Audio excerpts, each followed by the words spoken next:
महाराणा प्रताप जी को घायल अवस्था में भी पार करवाया था।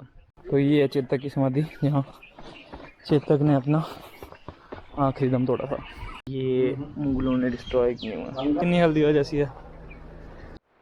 तो लीजिए रक्तलाई में प्रताप ने अपने घोड़े चेतक को एड़ लगाकर मान सिंह के हाथी पर चढ़ा दिया।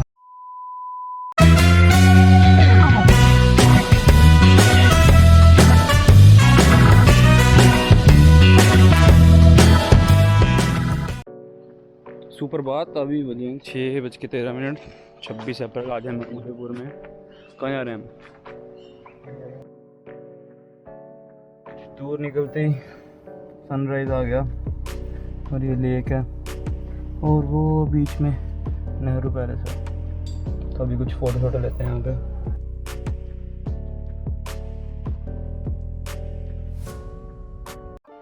फाइनली हल्दी घाटी है यहाँ से 20 किलोमीटर। तो अभी हम जाएंगे हल्दी घाटी, दिखाएंगे आपको महाराणा प्रताप जी का म्यूजियम दिखाएंगे, चेतक स्मारक दिखाएंगे, समाधि दिखाएंगे, सब कुछ दिखाएंगे।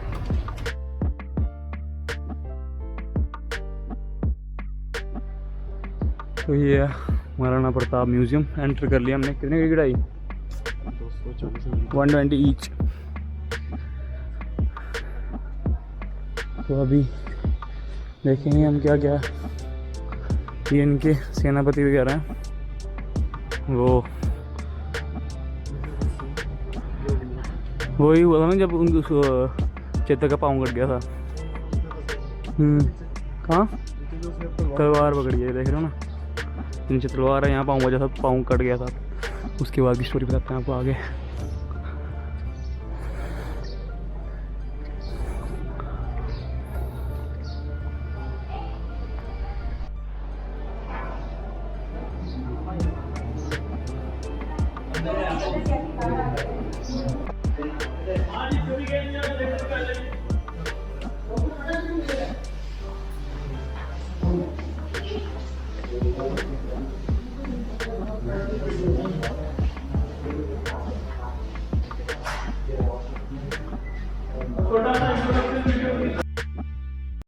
सोनगरा की पुत्री एवं महाराणा उदय सिंह जी की महारानी जयवंत कमर की कोख से विक्रम संवत 1597 में अर्थात 9 मई 1540 को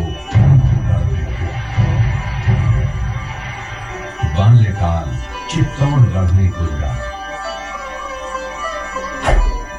सन 1567 में अकबर ने जब चित्तौड़गढ़ पर आक्रमण किया तो मेवाड़ के प्रमुख सरदारों और सेना नायकों के आग्रह पर महाराणा उदय सिंह जी ने चित्तौड़गढ़ छोड़ दिया। अपने देश, कुल, गौरव और मातृभूमि की मर्यादा के लिए प्राण न्योछावर करने वाले योद्धाओं और लड़नाओं से प्रताप ने न केवल सीख ली बल्कि ये घटना उनके जीवन का आधार बन गई। अपने पिता के साथ दुर्गम पहाड़ों में रहने के बाद प्रताप ने गोगुंदा में अपना पड़ाव कायम किया। फरवरी 1572 को महाराणा उदय सिंह जी का देहांत हुआ। प्रताप की ज्येष्ठता और योग्यता को ध्यान में रखते हुए सरदारों ने उनको राजगद्दी पर आसीन किया। होली के दिन उनका गोगुंदा में राज तिलक हुआ। उस समय तक लगभग सभी राजाओं ने अकबर की अपील का स्वीकार कर ली थी। एकमात्र महाराणा प्रताप ने अपना मस्तक अकबर के आगे नहीं झुकाया। अपने दृढ़ निश्चय का परिणाम प्रताप अच्छी तरह जानते थे। प्रताप मुगलों से लोहा लेने की तैयारी में जी जान से जुट गए। 18 जून 1576 की सुबह हल्दी घाटी और खमनोर के मध्य एक मैदान में ऐतिहासिक युद्ध हुआ जो बाद में रक्त तलाई के नाम से जाना गया।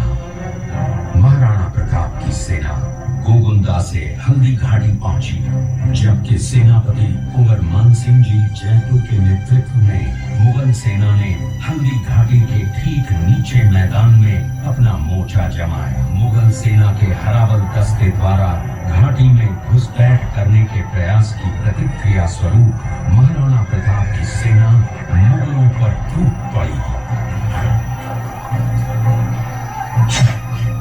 प्रताप के हरावल सैन्य दलों का नेतृत्व पठान हाकिम हासूर कर रहे थे। हीरू राणा, जो राणा पूंजा के नाम से भी जाने जाते हैं, उनके नेतृत्व में भील आदिवासियों ने गोरिल्ला पद्धति से युद्ध करते हुए मुगलों के छक्के उड़ा दिए। देखते ही देखते शाही सेना में खलबली मच गई। रक्त तलाई घोड़ों की टापों, हाथियों की चंगारों और तलवारों की झंकारों से गूंज उठी। चारों तरफ हाहाकार मच गया।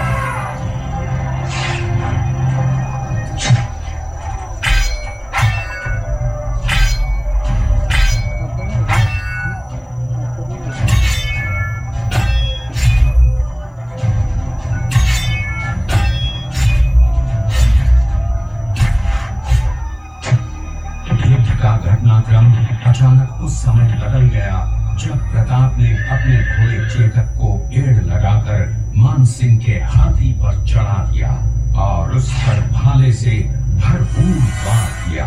कुंवर मानसिंह जी ने अपना बचाव किया।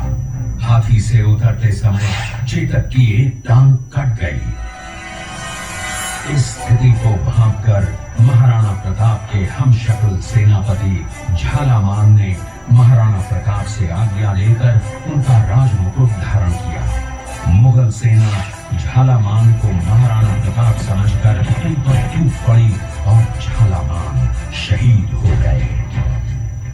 उधर चेतक ने अपने स्वामी को 5 किलोमीटर तक 3 टांगों पर ही लेकर एक बरसाती नाले को पार किया। उसके पश्चात उसके प्राण पखेरु उड़ गए। इस युद्ध से महाराणा प्रताप के मन पर गहरा प्रभाव पड़ा। परिणाम स्वरूप उन्होंने मुगलों पर विजय प्राप्त करने तक राजसी ठाट बाट छोड़ने और पत्तों पर भोजन करने का प्रण लिया, जिसे उन्होंने जीवन भर निभाया। महाराणा प्रताप ने अपना सैन्य बल बढ़ाकर सर्वप्रथम अरावली पर्वत की घाटियों में बसे दिलेर पर चढ़ाई कर विजय प्राप्त की। इसके बाद कुंभलगढ़ पर भी विजय प्राप्त की। सिर्फ चित्तौड़गढ़ को छोड़कर सारे मेवाड़ को अपने अधीन कर लिया। कालांतर में महाराणा ने चावंड में अपनी राजधानी स्थापित की।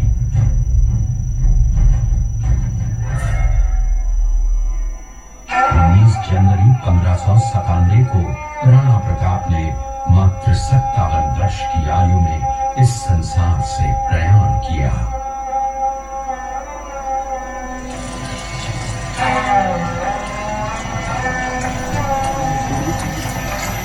हल्दी घाटी का युद्ध एक सांप्रदायिक युद्ध न होकर आत्मसम्मान, मातृभूमि की स्वतंत्रता व स्वाधीनता का संघर्ष था।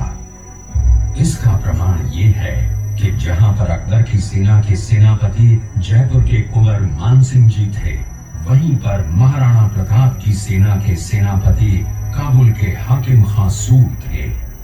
महाराणा प्रताप स्वतंत्रता की वेदी पर एक ऐसा अंगारा था जो आत्मसम्मान व देश गौरव के लिए दिन रात जलता रहा, धड़कता रहा और अंत में बुझकर भी उसने देश में ऐसा लौह भर दिया जिसकी प्रखर किरणों ने भारत माता को गुलामी की जंजीरों से मुक्त कराने के लिए सदा प्रेरित किया। मेरे वतन के और एक और म्यूजियम बन रहा है, जैसे कि यहाँ के लोकल्स ने बताया कि वो इससे बड़ा म्यूजियम होगा। बड़ी अच्छी बात है। चेतक समाधि बलीचा, तो यहाँ चेतक की समाधि है।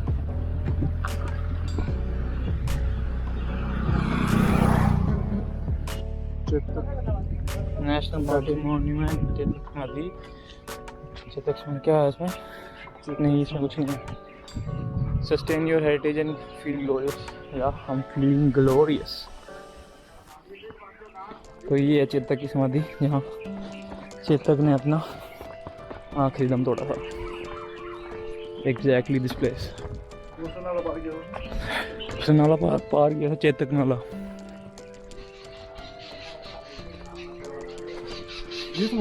यस, तो शिव जी का मंदिर है। और ये जो नंदीगण है ना, ये मुगलों ने डिस्ट्रॉय किए हुए तब के हैं। और ये जो शिव जी का टेम्पल है, ये महाराणा प्रताप जी ने खुद स्थापित किया यहाँ पे।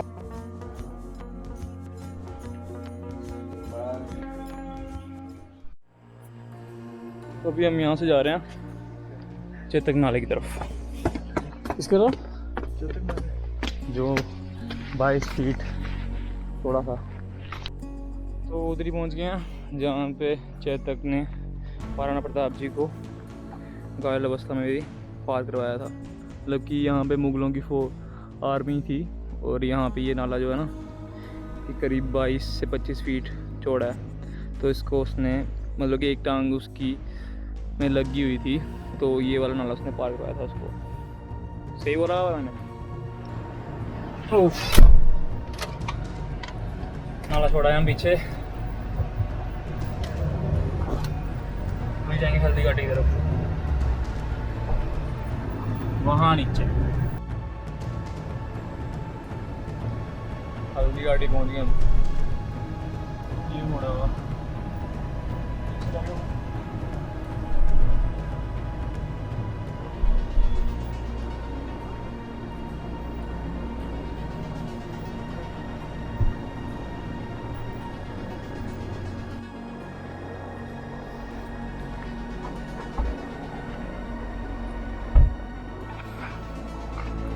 ये है हल्दी घाटी की मिट्टी।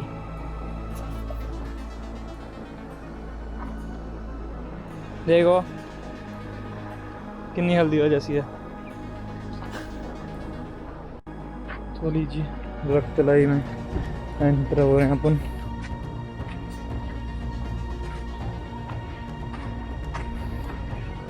कोई नहीं है यहाँ पे, सिर्फ हम।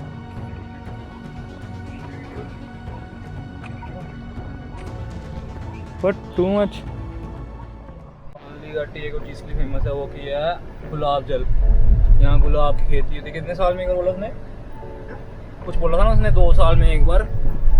तो यहाँ पे गुलाब जल निकलता है, गुलाब के प्रोडक्ट्स, तो गुलाब जल और उसके प्रोडक्ट्स।